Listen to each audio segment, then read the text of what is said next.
Hare Krishna. Play the chanting of Jaya Radha Madhava, please. Oh, glories to Srila Prabhupada. Jaya Radha Madhava Kunja Bihari.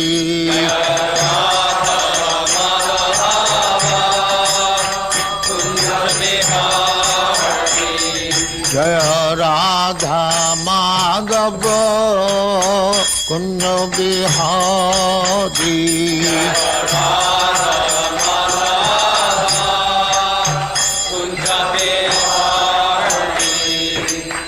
Jasodhanandana Brajajana Ranjana.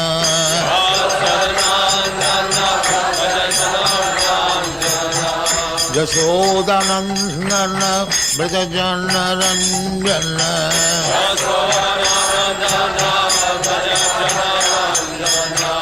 Jamuna Tira Banachari.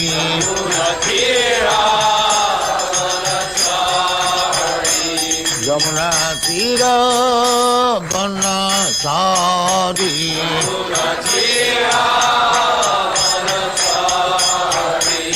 Jaya Radha Madhava Kunja Bihari.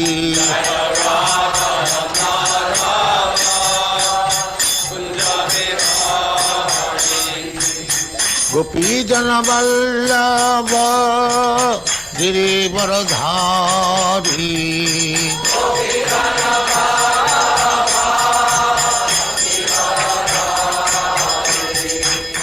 Gopi Jana Vallabha Girivaradhari.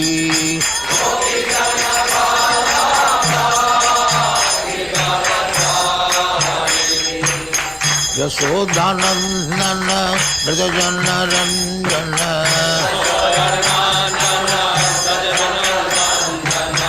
Yasodhanandana Brajajana Ranjana.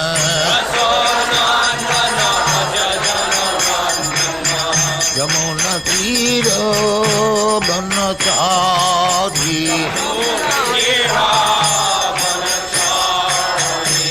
Yamuna Tira Banachari.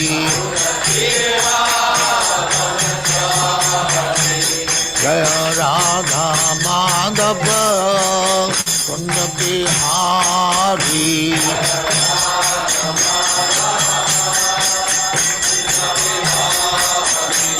Jaya Radha Madhava Kunja Bihari.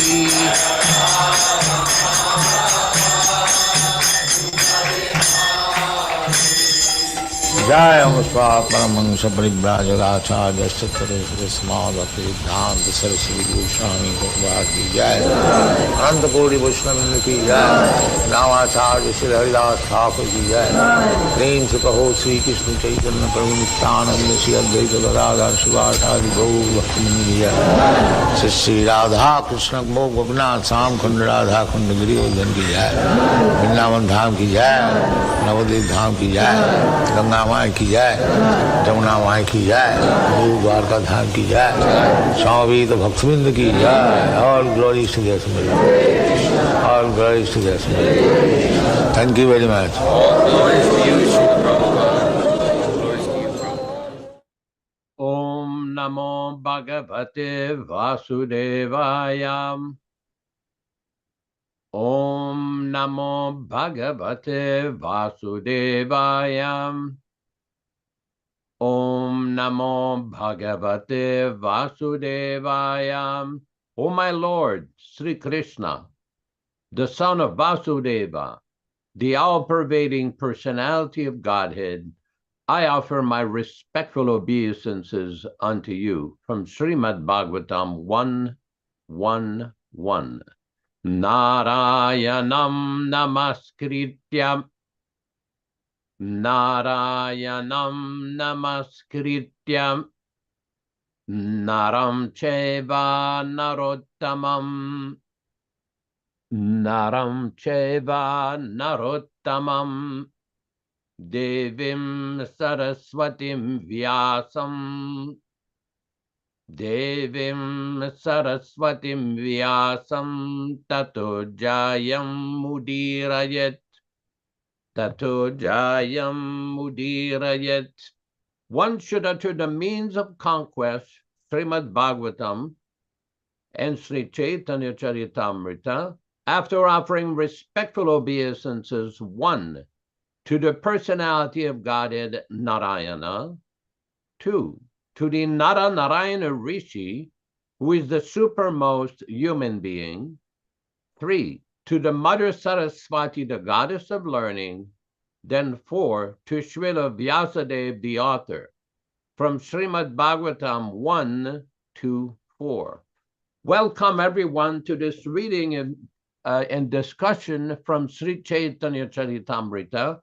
As we do every week, we will be reading a few selected verses from the Chaitanya Charitamrita itself, from the Adi Lila, chapter 1, text 18 to 22, which explains the meaning and the benefit of hearing this powerful transcendental literature about the life and teachings of the Yuga Avatar, Sri Krishna Chaitanya Mahaprabhu.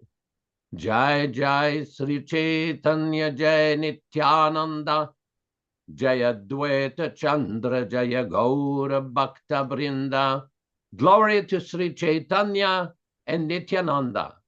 Glory to Advaita Chandra, and glory to all the devotees of Sri Gaura, Lord Chaitanya. Next text.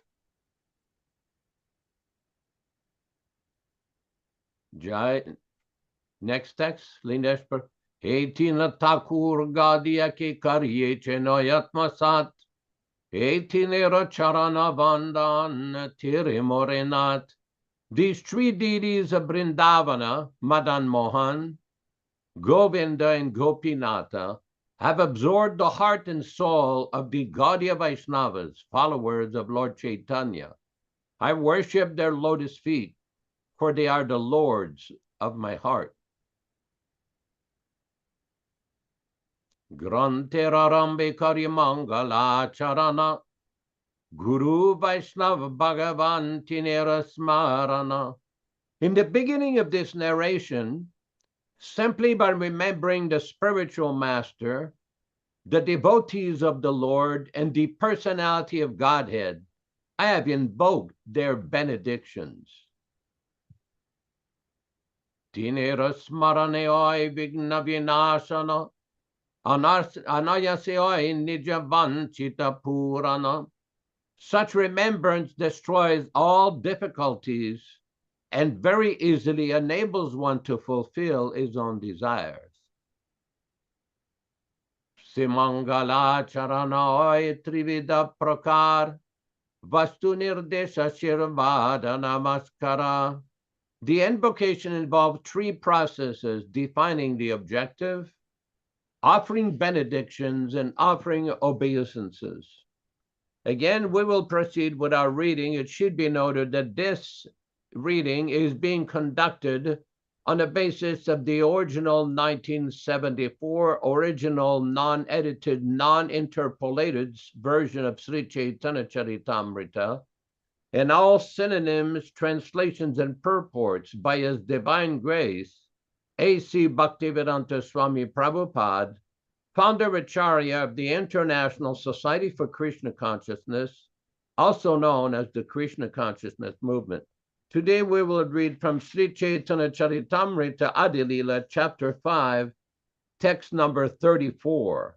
That's on page 398. Page 398 of the Adi Lila.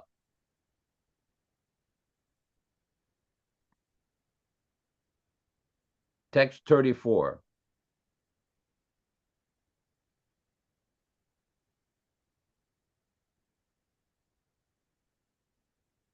Surya Mandala Yeha Bahire Nirvishesha, Bhitare Surya Rati Adi Sabishesha.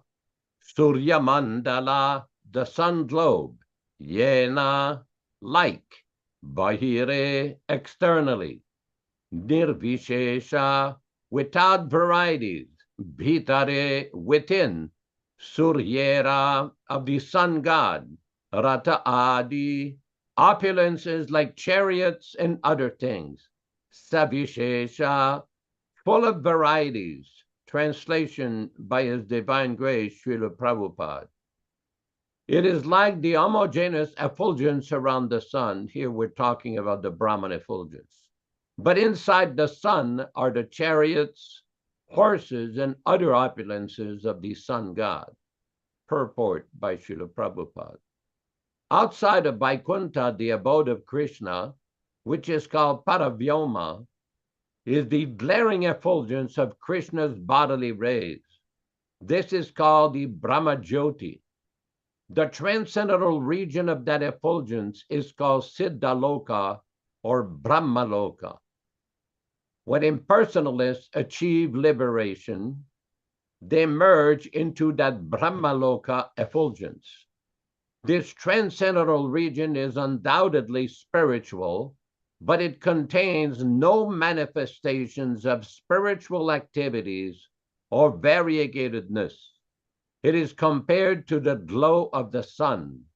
Within the sun's glow is the sphere of the sun, where one can experience all sorts of varieties. Text number 35. Kama dveshad bayat snehad yata bhaktyeshvari manaha avesha tadagam hitva bhavastad gatim gata.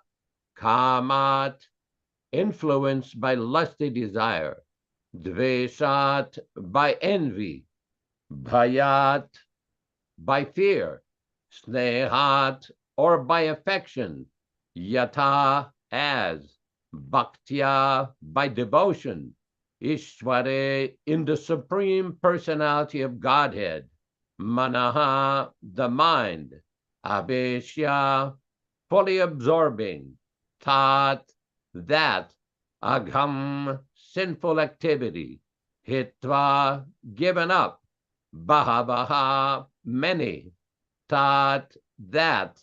Gatim, destination. Gataha, achieved. Translation by Srila Prabhupada. As through devotion to the Lord, one can attain his abode. Many have attained that goal by abandoning their sinful activities and absorbing their minds in the Lord through lust, envy, fear, or affection. Purport. As the powerful sun by its glowing rays can purify all kinds of impurities, so the all-spiritual personality of Godhead can purify all material qualities in a person he attracts. Even if one is attracted by Godhead in the mode of material lust, such attraction is converted into spiritual love of Godhead by His grace. Similarly, if one is related to the Lord in fear and animosity, he also becomes purified by the spiritual attraction of the Lord. Although God is great and the living entity small, they are spiritual individuals, and therefore, as soon as there is a reciprocal exchange by the living entity's free will, at once the great spiritual being attracts the small living entity, thus freeing him from all material bondage. This is a verse from Srimad Bhagavatam 7:130. Text 36. Yadarinam priyanam cha prapyamekam miboditam tad brahma krishnayorekyat kiranarko pamajushu yat, that arinam, of the enemies of the Supreme Personality of Godhead, priyanam, of the devotees who are very dear to the Supreme Personality of Godhead, cha, and, prapyam, destination, ekam, one only, eva, thus, uditam, said, tat, that, Brahma, of impersonal Brahman, Krishna yoho, and of Krishna, the Supreme Personality of Godhead. Aikyat, due to the oneness. Kirana, the sunshine. Arka, and the sun. Upama, the comparison. Jusho, which is understood by.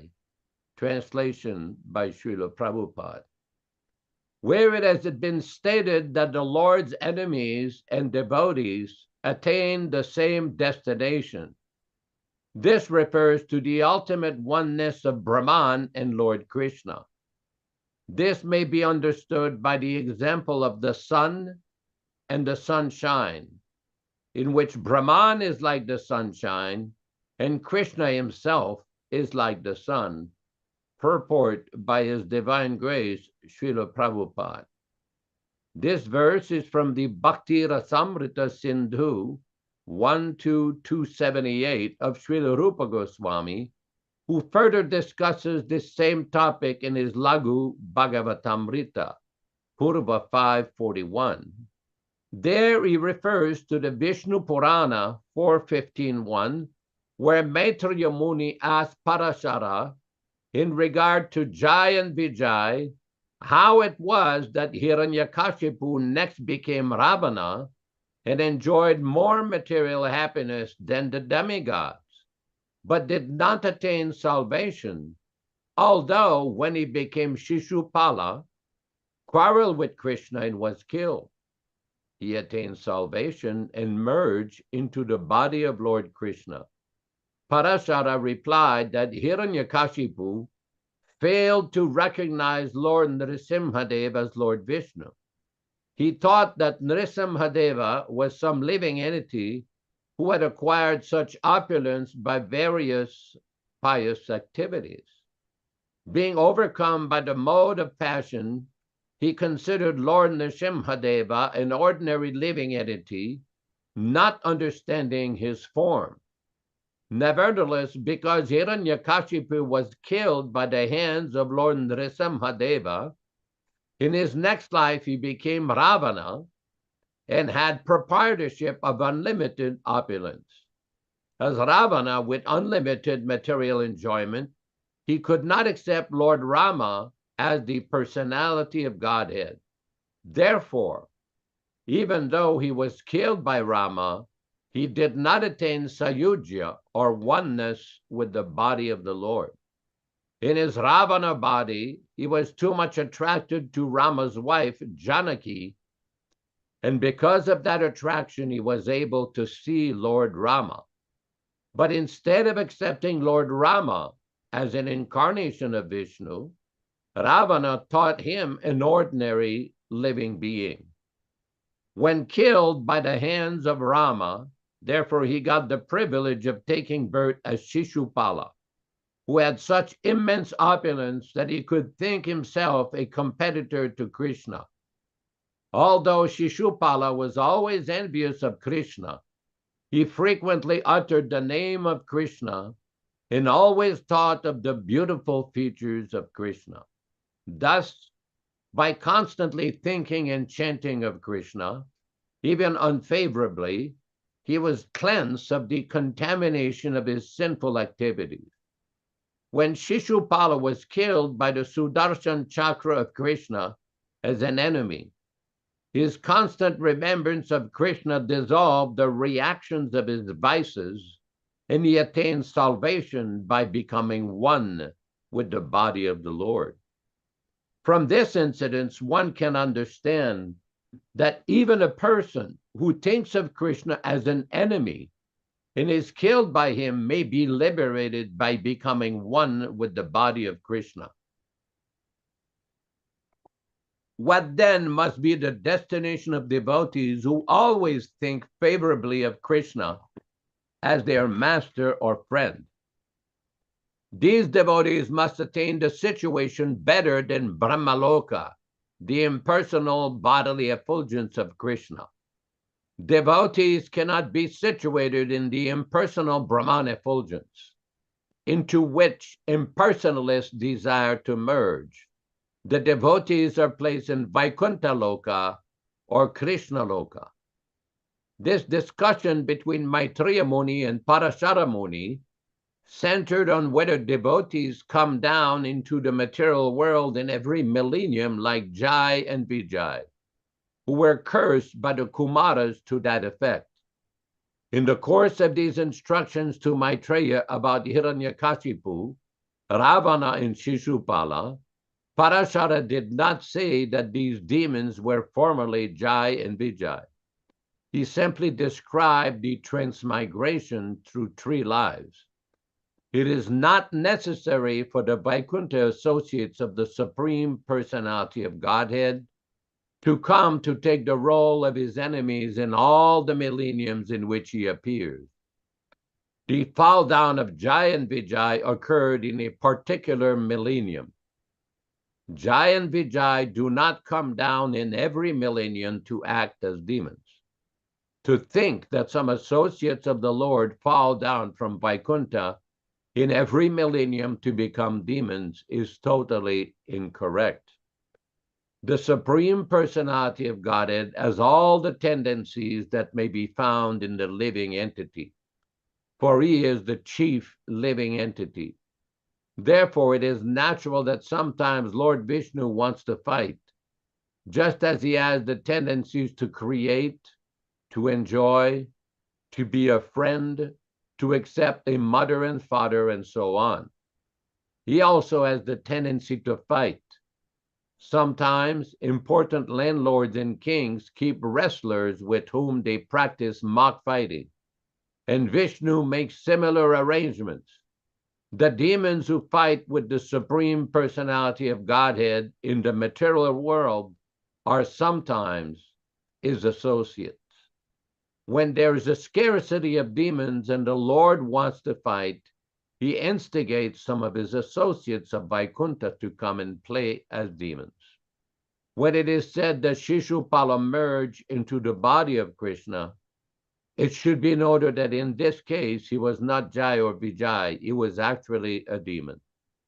In his Brihad Bhagavatamrita, Srila Sanatana Goswami has explained that the attainment of salvation by merging into the Brahman effulgence of the Lord cannot be accepted as the highest success in life, because demons like Kamsa, who were famous for killing brahmanas and cows, attained that salvation.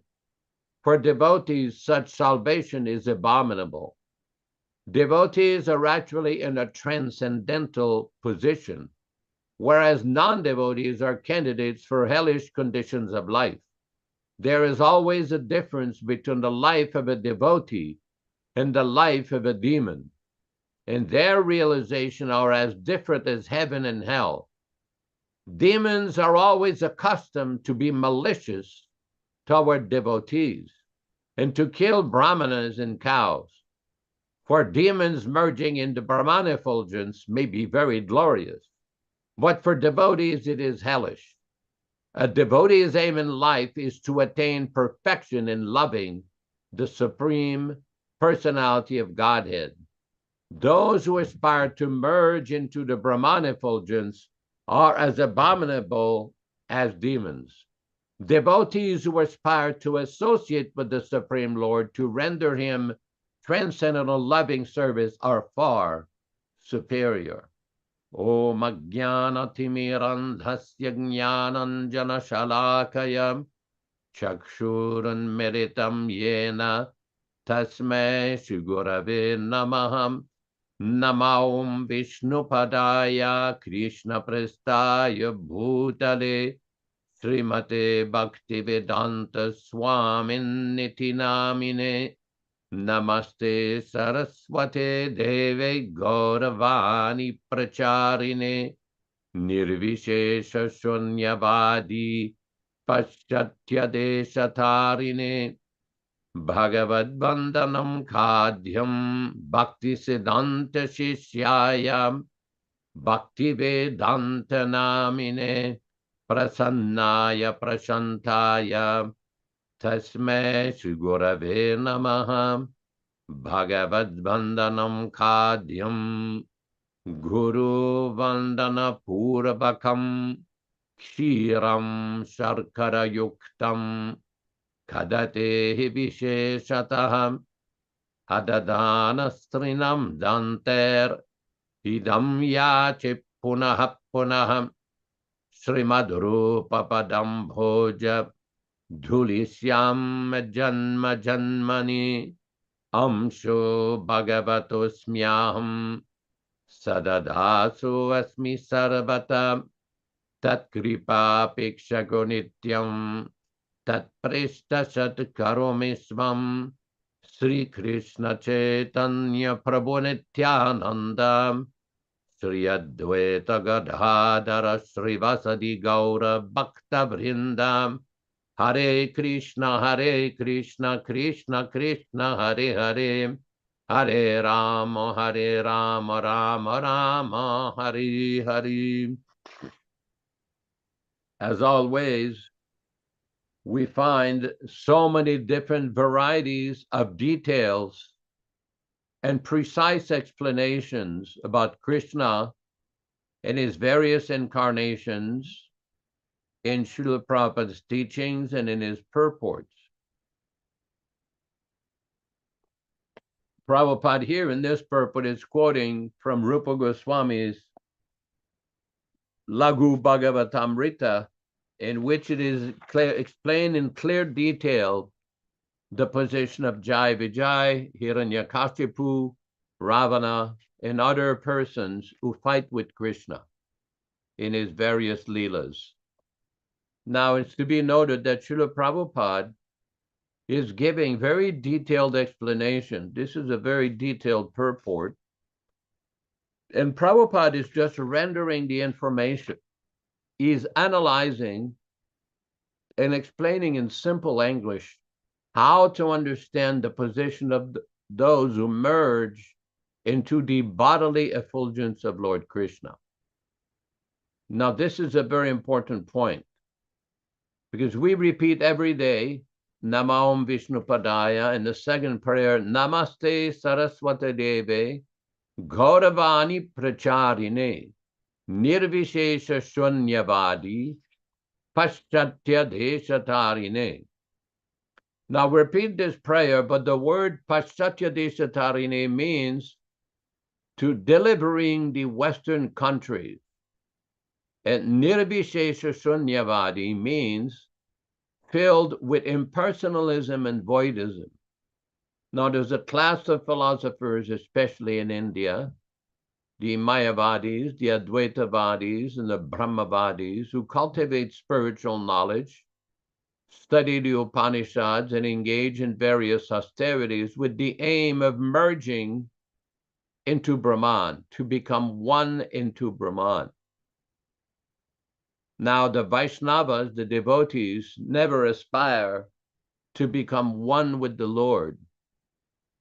When the word Sayujya is given in the Shastra, the oneness means oneness in service with Krishna, with Narayana, with Lord Vishnu.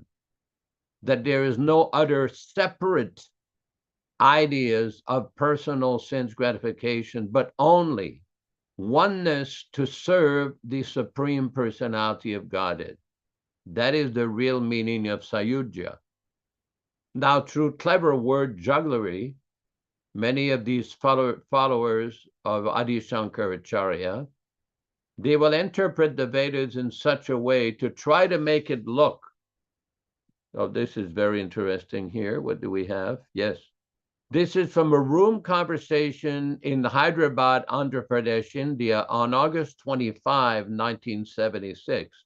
Prabhupada, and that is always, you cannot become one with him, Indian man. Then in what level the man got to remain in a separate entity, always in the same bhakta? Prabhupada, Nitya Yukta Upasate. The one is worshipable, another is worshipper. That's all. Nitya Yukta Upasate. Upasate means the worshipable is there and the worshipper is there. Then the question of Upasana. If they become one, where is the Upasana? Indian man. Yes, that's exactly what I'm telling at one stage, Prabhupada, but that is not the fact. Here it is said Upasate. Upasati means he worships. So if he loses his existence, then where is worship? Indian man. No, Atmans has got to go on practicing and try to become pure and purer and purer. Prabhupada, without being pure, you cannot go there. There is no question of upasana.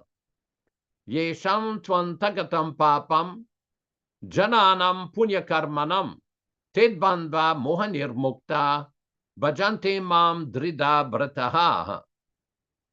From Bhagavad Gita, chapter 7, text 28. Unless you are completely free from all sinful reaction, there is no upasana. That is practice. That is practice, just like neophyte.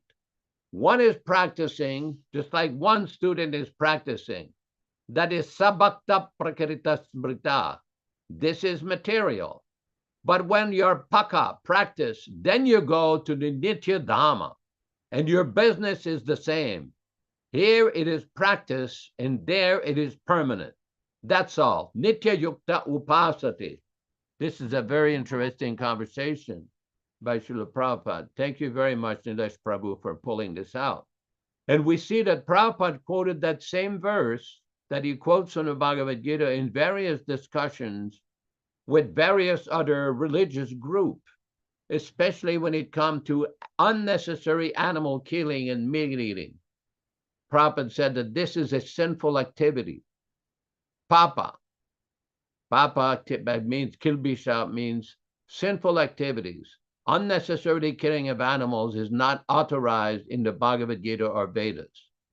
Therefore, it says, Prabhupada would often quote that verse, Yesham tvantagatam papam jananam punyakarmanam tedvanva mohanirmukta bhajanti mam drida. In order to come to the stage of worshiping the Supreme Personality of Godhead with, here's a nice purport again from Canto 3, Chapter 6, 28. Prabhupada says, at the end of this conversation, the word antyantikena is very significant in this verse.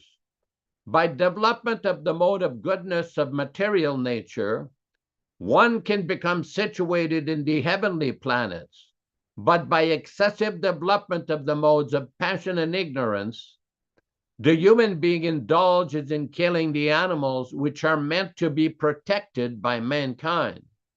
Persons who indulge in unnecessary animal killing have excessively developed in the modes of passion and ignorance and have no hope of advancing in the modes of goodness. They are destined to be degraded to lower statuses of life. The planetary systems are calculated as upper and lower in the terms of the classes of living entities who live there. So this is a very important point, because when it comes to human form of life, one should elevate himself to the status of sattva guna, or the mode of goodness. And killing of animals is in the mode of passion and ignorance. That is why, in order to make spiritual advancement, at least one has to come to the platform of raising himself from the animalistic platform of passion and ignorance to the level of the mode of goodness. Now, this is not very difficult. It can be done by following the instruction of the bona fide acharya like Srila Prabhupada. Now we know, as we've discussed in the beginning of this presentation by Vishwakarma Prabhu, the point, an expression that has been coined, the deep state. Everybody knows, who follows the political developments in the United States of America and other countries, that there has been accusations by various journalists and other people that there are some people who run a deep state who make decisions that are not always in the best interest of the citizens, but in the best interest of an elitist class of people who want to control and dominate the masses. Deep state. The same thing in the society that Srila Prabhupada started. There's a group of people who are more interested in their own power, in their own prestige, in their own illusory ideas, and their false interpretations of Prabhupada's teachings than the welfare of the devotees and correctly following Srila Prabhupada's instruction. That has been termed as the ISKCON deep state. Prabhupada in 1970 referred it as a great sinister movement that had infiltrated the society. At some point in different conversations, he intimated that this was due to the influence of some of his godbrothers who were trying to pollute his disciples, trying to infiltrate his society and cause havoc, cause disturbances. We have seen by study of Srila Prabhupada's activities, by clear observation of his accomplishment, of his writings, of his personalities, that this person was especially empowered by Sri Chaitanya Mahaprabhu to deliver. There's the conversation. Here we go. This is, does it give a reference? Yeah, it's a letter to Hamsadutta on September 2nd, 1970. Srila Prabhupada, it is a fact, however, that the great sinister movement is within our society. Srila Prabhupada, at the present moment in our ISKCON campus, politics and diplomacy has entered.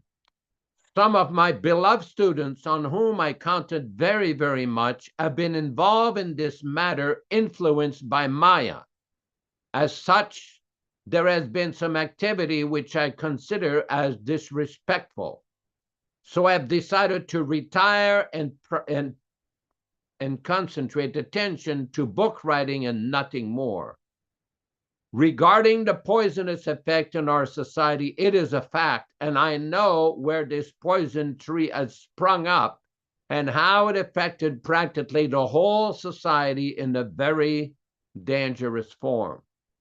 So we have to learn from historical incidents. When Prabhupada said, do not associate with a certain class of people, with a certain group of people, this is not a joke. This is not an option. This is an injunction. This is an order from His divine grace, and devotees should focus on Srila Prabhupada's instruction and avoid all these pretentious posers from various other neo-mats. Their influence has been very sinister and very destructive in the unity and momentum of this great transcendental movement. Thank you very much. Hare Krishna.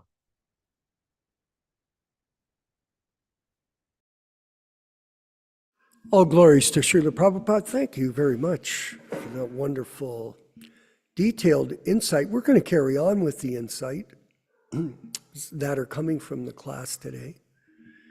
And it's important to note that the highest level of spiritual activity in the universe is service to the pure devotee Krishna, or Prabhupada, I should say, excuse me, which in turn is service to Krishna. So devotional service, bhakti yoga, is the goal of the serious disciple, to become fixed in some particular role to serve the mission of the spiritual master, or to serve the mission that he was given by his guru and the mission given to us by Sri Chaitanya Mahaprabhu through him. So this disciplic succession, this service to this disciplic succession, this service to the spiritual master is the key of understanding spiritual life in 2024. There is no other way. And devotional service is what we aspire for, beyond liberation. We're not interested in liberation. We're not interested in any kind of material opulence. We're not interested in any kind of fame or glory. But we should be interested only in engaging the energy of the body through the spirit soul, the energy of this life that we are given in the service of Srila Prabhupada. That energy is that life force, is the essence of our being the part and parcel of Krishna. And I wanted to further go forward, Yashodananda and Prabhu, because Prabhupada did refer to the nectar of devotion earlier in the discussion, and I wanted to read a section from Devotional Service Surpasses All Liberation, which is in the 4th chapter, page 48. I hope we can get it, Nilesh. It's about 10 paragraphs up from the beginning of the chapter. Yeah, go ahead, 10 pages up. The story behind this verse is that the 2 sons of Kuvera, the treasures of the demigods, were puffed up on account of the opulence of their father. And so once on a heavenly planet, they were enjoying themselves in a lake with some naked damsels of heaven. It's like the gurus. They become puffed up by being disciples of Srila Prabhupada, and then they decide to carry on and enjoy themselves with, even though sannyasi, with a variety of women. At this time, the great saint Narada Muni was passing on the road and was sorry to see the behavior of the sons of Kuvera. Yes, we're sorry for these gurus. Seeing Narada passing by, the damsels of heaven covered their bodies with cloth, but the 2 sons, being drunkards, did not have this decency. Narada became angry with their behavior and cursed them thusly: "You have no sense, so it's better if you become trees instead of the sons of Kuvera."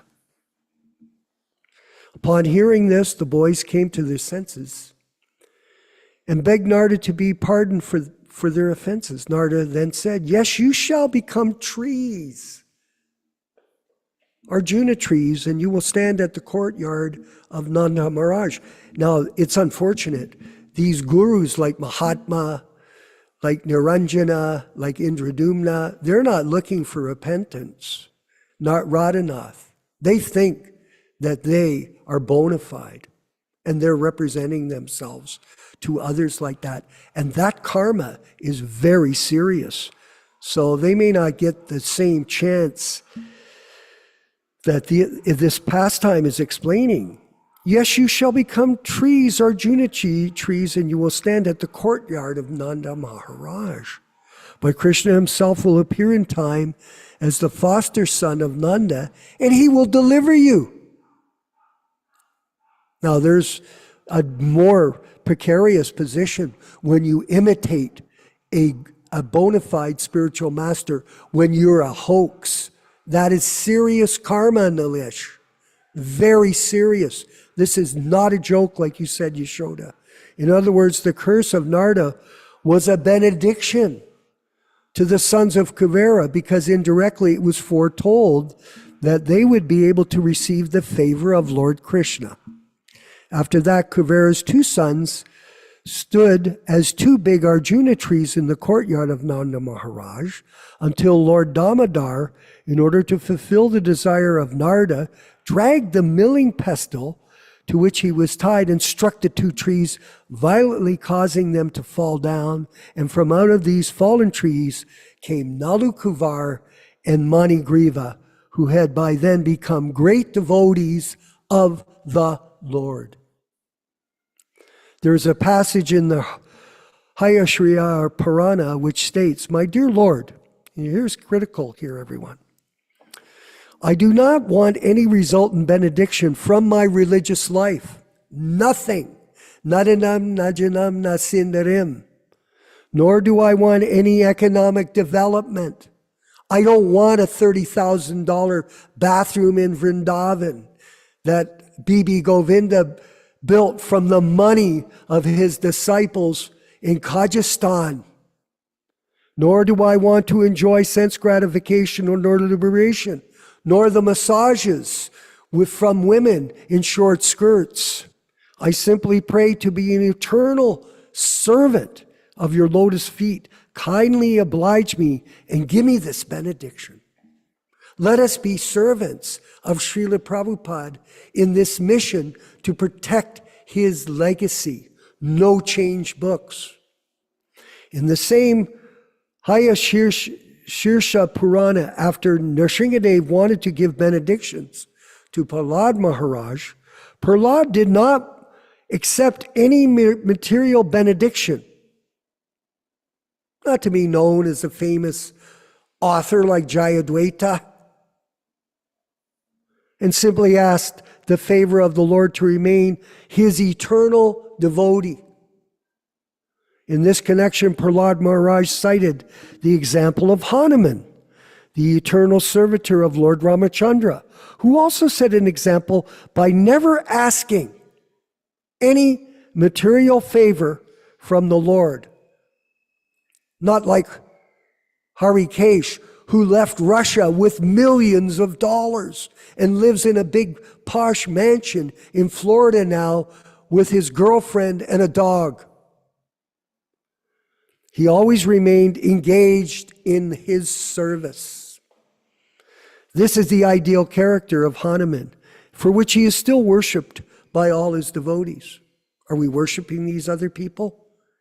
They'll be forgotten in time, and they will be remembered in a very negative way, as they ruined the Krishna consciousness movement that Prabhupada started because of their deep state deviations. Prahlad Maharaj has also offered his respectful obeisances unto Hanuman. There is a well-known verse spoken by Hanuman in which he says, Jai Pandit, listen, my dear Lord, if you like, you can give me salvation from this material existence, or the privilege of merging into your existence. But I do not wish any of these things. I do not want anything which diminishes my relationship with you as master and servant, even after liberation. And that is the position of the bona fide disciples of A.C. Bhaktivedanta Swami Prabhupada. We do not want anything which will diminish our relationship with you, Srila Prabhupada, as our master, and we as your servants, even after liberation. All glories to Srila Prabhupada. Yashodanandana, Prabhu, if you could further comment. Well, some very important points are being raised here. Many devotees sometimes ask, why is it that you two are always engaged, or many times are engaged in criticizing some of the leadership of the ISKCON organization? So the real question is, why is it that the ISKCON organization has deviated so much from the original teachings of Srila Prabhupada? And why is it that every time suggestions are being given or presented for rectification or correction, there is great reluctance to change? They're stuck in their deviated ways. And the various issues come up, not just from us too, but from many devotees who were part of that society. Now, I want to make a clear distinction. The original Krishna consciousness movement will always go on in one way or another, whether that society correctly and properly represents the original pure teachings of its founder, His Divine Grace, A.C. Bhaktivedanta Swami Prabhupada, is very doubtful. Prabhupada insisted many times, do not change my teachings, do not change my books, do not change the instructions, do not manufacture all kinds of crazy ideas, which is exactly what they have done. So therefore, these reading and discussions are very important for devotees to clearly understand the proper path and activity to follow. In a recent week or two, I've established some communication with a very good friend of mine that used to be with us in Japan, collecting for the Krishna Balarāma temple in Vrindavan. Very sincere devotee. He lives in Southern California. Very nice. And what happens is this devotee, I had an amazing discussion with him in the last couple of days, is that although he's in a situation, very nice situation, personal situation, he is always focused and thinking of Srila Prabhupada. And he clearly understands, he's not very scholarly. I don't even know if he knows how to read or write technically, but he has this amazing connection with his divine grace, Srila Prabhupada, to strong faith and allegiance to his original teaching. Now, this is the very important point. We see in the beginning of the Srimad Bhagavatam how Prabhupada starts his dedication that he lives forever by his divine instructions and the follower lives with him. Many people never understood this, and they still do not understand this. They're trying to present some nonsense hodgepodge idea that their physicality is so important for the new persons coming to Krishna consciousness. No, it's not. That instruction from Srila Prabhupada is the main message. In 1975, we've discussed this several times on the appearance day of Srila Prabhupada's spiritual master, His Divine Grace, Srila Bhaktisiddhanta Saraswati Thakur Prabhupada, how Prabhupada clearly said, it is not that he's dead and gone. That is not spiritual understanding.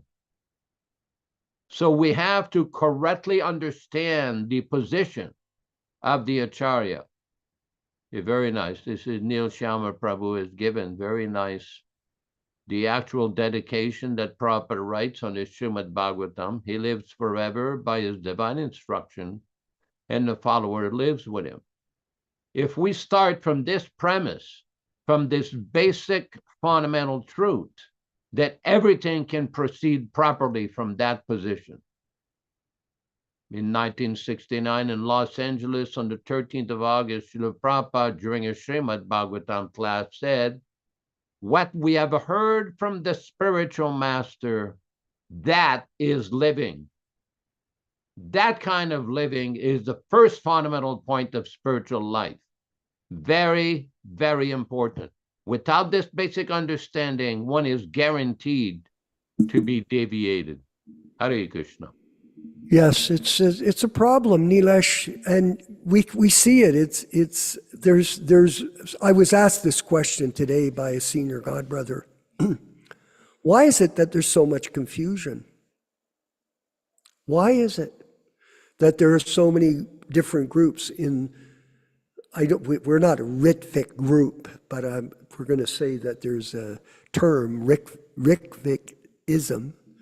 There's so many different groups that claim that they're initiating.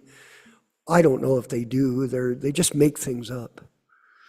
Like this one lady, she said, oh, Prabhupada came to me in a dream and told me I was his disciple. And my name is this or that. So people have all these concoctions in front of pictures like this Purujit. He's like manufacturing philosophy for his own purposes.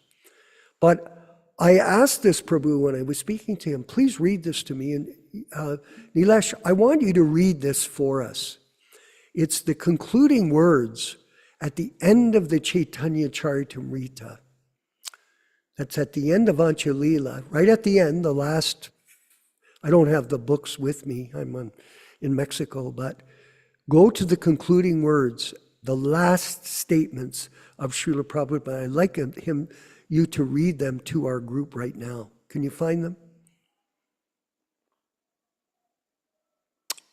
Do you see them? Your microphone's off.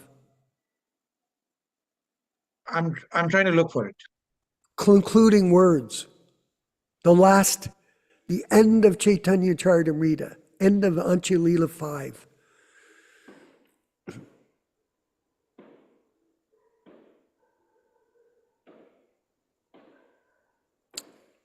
But at any rate, hopefully you can find that. It describes in detail Prabhupada's relationship. Do you have it in front of you, Yashoda, possibly? I have it. Oh, he has it. Could you put it up on the screen? You read it. You read it, Prabhu. This is explaining Guru Tattva, Vani incarnation, a proper understanding of this philosophy from Srila Prabhupada to every disciple. Go ahead. Today is Sunday, November 10th, 1974, corresponding to the 10th of Kartika, Chaitanya era 488, the 11th day of the dark fortnight, the Rama Ekadashi. We have now finished the English translation of Sri Krishnadas Kaviraj Goswami's Sri Chaitanya Charitamrita in accordance with the authorized order of His Divine Grace, Bhaktisiddhanta Saraswati Thakur Goswami Maharaj, my beloved eternal spiritual master, guide, and friend. Although, according to material vision, His Divine Grace Srila Bhaktisiddhanta Saraswati Thakura Prabhupada passed away from this material world on the last day of December 1936, I still consider His Divine Grace to be always present with me by His Vani, His words. There are two ways of association, by Vani and by Vapu. Vani means words and Vapu means physical presence. Physical presence is sometimes appreciable and sometimes not, but Vani continues to exist eternally. Therefore, we must take advantage of the Vani, not the physical presence. Bhagavad Gita, for example, is the Vani of Lord Krishna. Although Krishna was personally present 5,000 years ago and is no longer physically present from the materialistic point of view, Bhagavad Gita continues. In this connection, we may call to memory at the time when I was fortunate enough to meet His Divine Grace Srila Prabhupada, sometimes in the year 1922. Srila Prabhupada had come from Calcutta to Sri Dhama Mayapur to start the missionary activities of the Gaudiya Math. He was sitting in a house at Ulta Danga when, through the inducement of an intimate friend, the late Sriman Narendranath Mallika, I had the opportunity to meet His Divine Grace for the first time. I do not remember the actual date of the meeting, but at that time I was one of the managers of Dr. Bose's laboratory in Calcutta. I was a newly married young man addicted to Gandhi's movement and dressed in khadi. Fortunately, even at our first meeting, His Divine Grace advised me to preach the cult of Sri Chaitanya Mahaprabhu in English in the Western countries. Because at that time I was a complete nationalist, a follower of Mahatma Gandhi, I submitted to His Divine Grace that unless our country were freed from foreign subjugation, no one would hear the message of Sri Chaitanya Mahaprabhu seriously. Of course, we had some argument on this subject, but at last I was defeated and convinced that Sri Chaitanya Mahaprabhu's message is the only panacea for suffering humanity. I was also convinced that the message of Chaitanya Mahaprabhu was then in the hands of a very expert devotee, and that surely the message of Chaitanya Mahaprabhu would spread all over the world. I could not, however, immediately take up his instructions to preach, but I took his words very seriously and was always thinking how to execute his order, although I was quite unfit to do so. In this way, I passed my life as a householder until 1950, when I retired from family life as a vanaprastha, with no companion. I loitered here and there until 1959, when I took sannyasa. When I was completely ready to discharge the order of my spiritual master, previously in 1936, just before His Divine Grace passed away at Jagannath Puri, I wrote him a letter asking what I could do to serve him. In reply, he wrote me a letter dated 13th December 1936, ordering me in the same way to preach in English the cult of Chaitanya Mahaprabhu as I heard it from him. After he passed away, I started the fortnightly magazine Back to Godhead sometime in 1944 and tried to spread the cult of Chaitanya Mahaprabhu through this magazine. After I took sannyasa, a well-wishing friend suggested that I write books instead of magazines. Magazines, he said, might be thrown away, but books remain perpetually. Then I attempted to write Srimad Bhagavatam. Before that, when I was a householder, I had written on Srimad Bhagavad Gita and had completed about 1100 pages.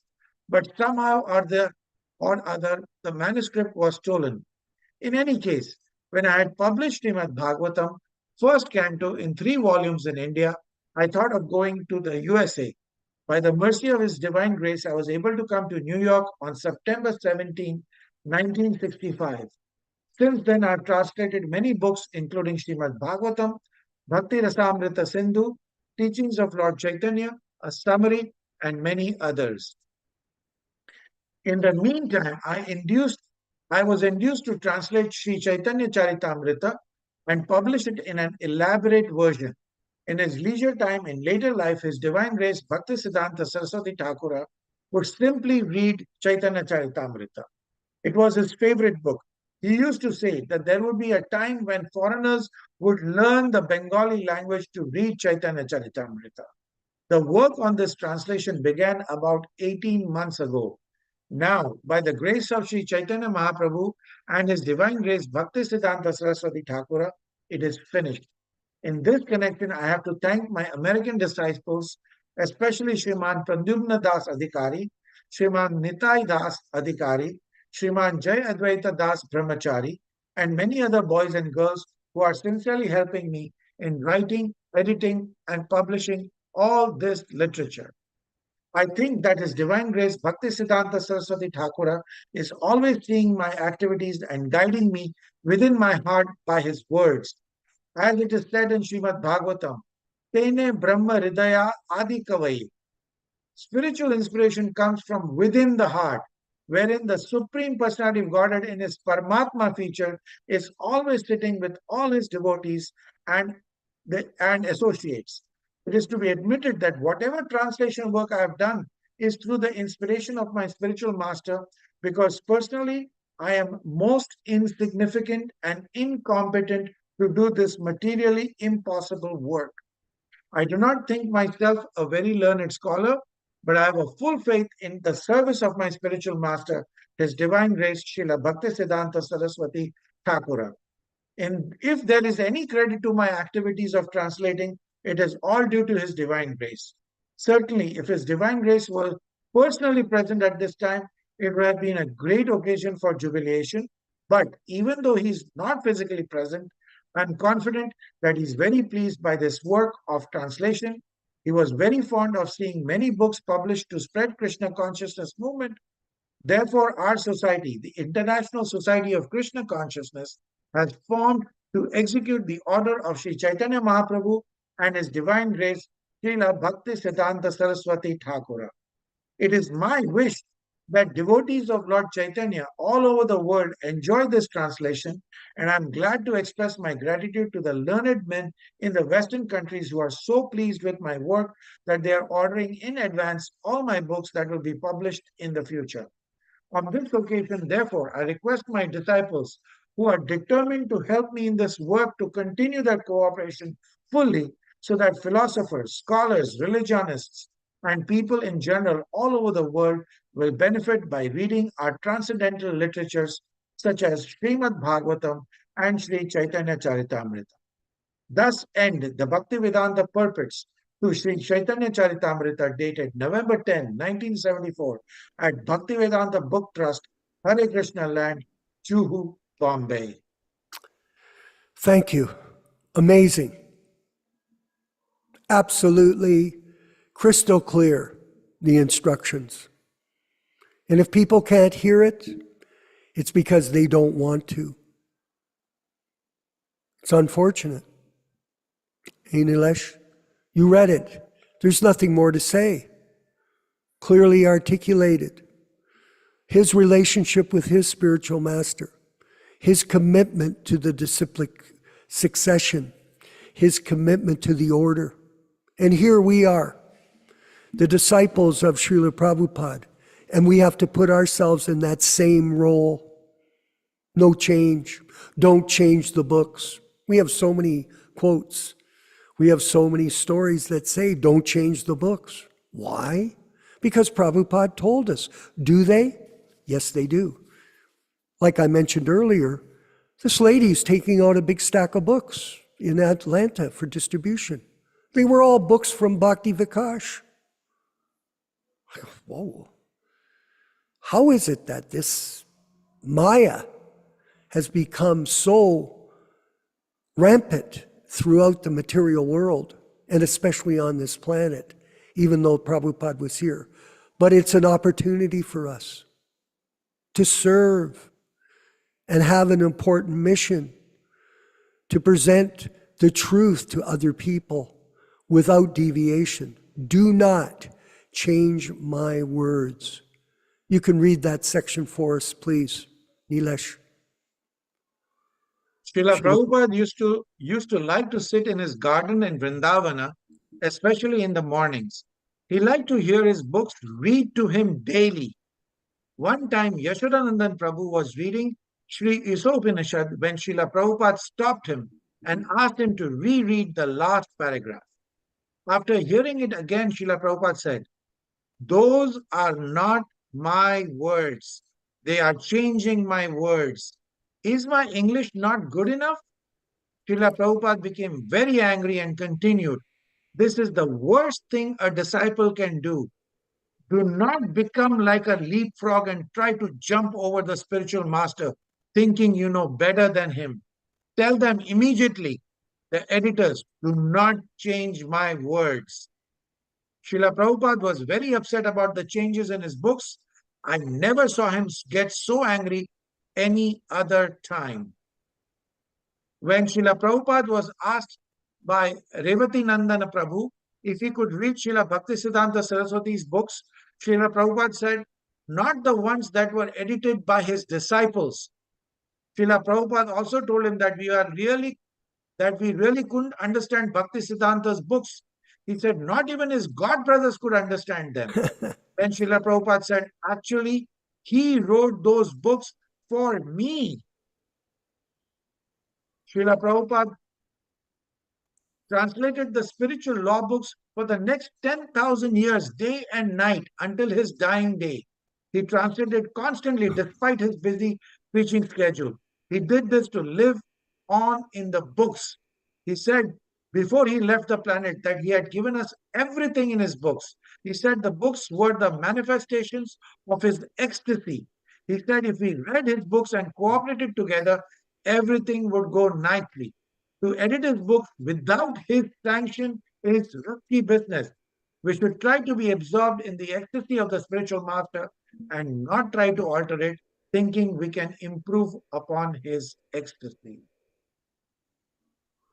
Yes, so we will carry on reading that at our next session. Thank you very much.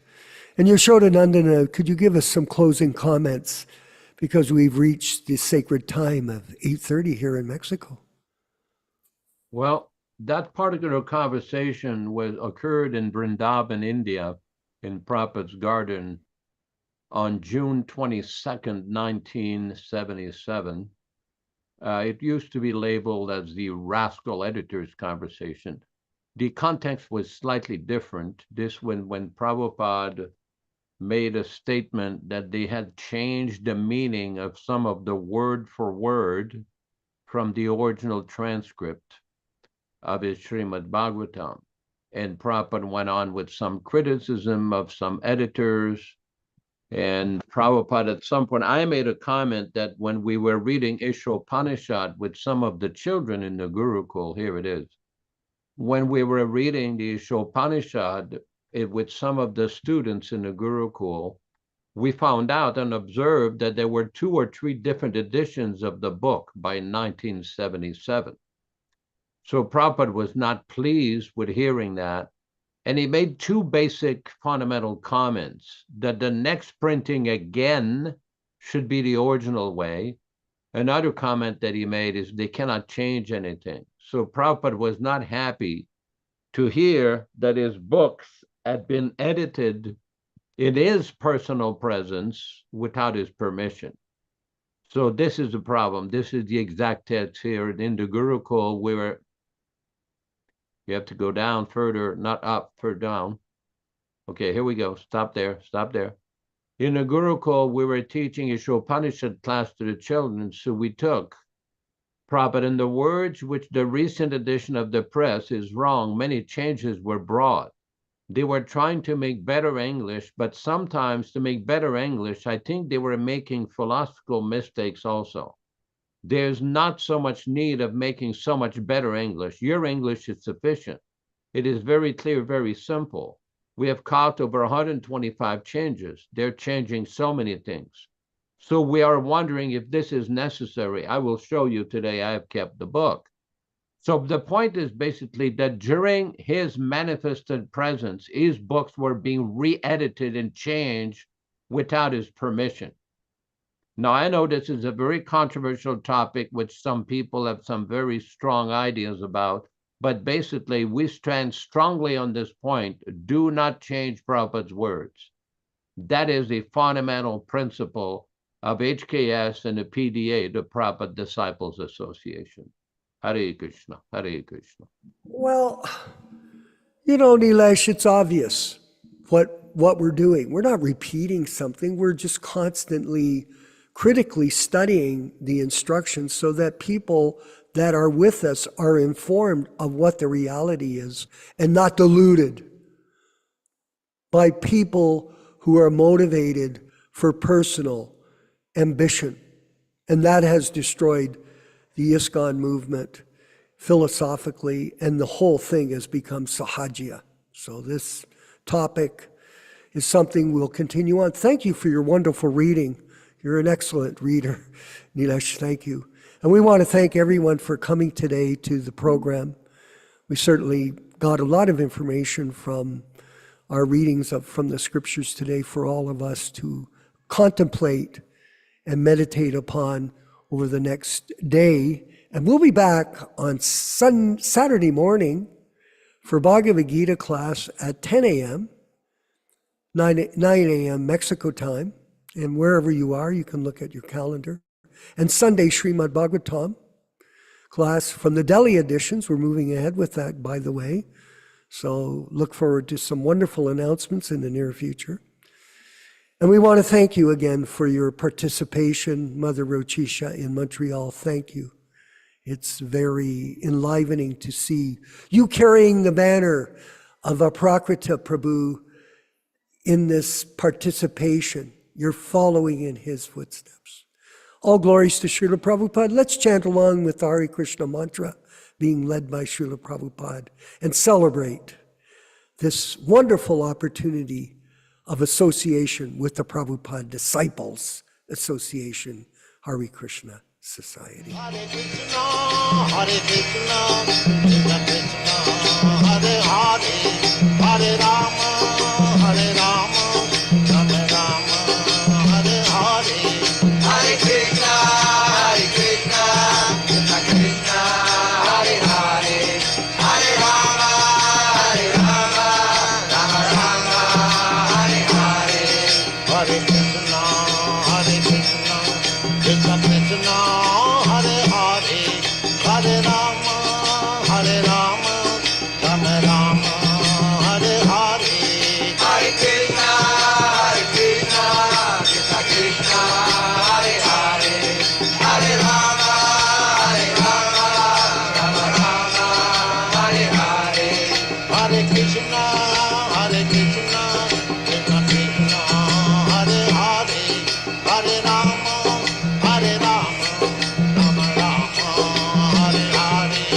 Hare Krishna, Krishna Krishna, Hare Hare, Hare Rama,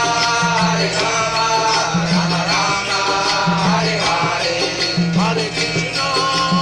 Krishna, Krishna Krishna, Hare Hare, Hare Rama, Rama Rama, Hare Hare. Hare Krishna, Krishna Krishna, Hare Hare, Hare Rama, Rama Rama, Hare Hare. Hare Krishna, Krishna Krishna, Hare Hare, Hare Rama, Rama Rama, Hare Hare.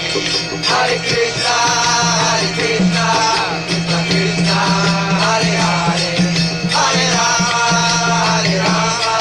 Rama Rama, Hare Hare. Hare Krishna, Krishna Krishna, Hare Hare, Hare Rama, Rama Rama, Hare Hare. Hare Krishna, Krishna Krishna, Hare Hare, Hare Rama, Rama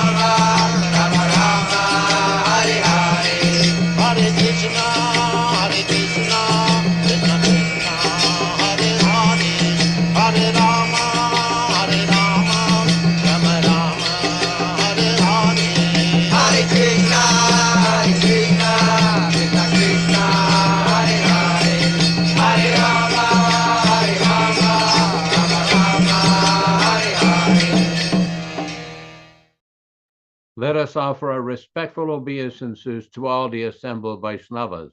Vanchakalpa tarubhyascha kripa sindhubhya evacha patitanam pavanebhyo Vaishnavebhyo namo namaha. I offer my respectful obeisance. We all offer our respectful obeisances unto all the Vaishnava devotees of the Lord, who can fulfill the desires of everyone, just like desire trees, and who are full of compassion for the fallen souls. Thanks everybody for participating in this enlivening program. Vishwakarma Prabhu in Mexico, and our good friend Nityānanda Prabhu in Miami, Florida, or Fort Lauderdale, Florida, wherever. Rochisa Mataji in Montreal, Canada. Vijay Pandit in Italy, in Oroville, Italy. Michael Dillon in Yuba City, California, and everybody coming to the program. We invite you to come on Saturday morning at 7 o'clock a.m., corresponding to 10 o'clock a.m. Eastern Coast time, and we look forward to see all of you there. Thank you so much. Hare Krishna. All glories to Srila Prabhupada. He lives forever by his divine instructions, and the follower lives with him.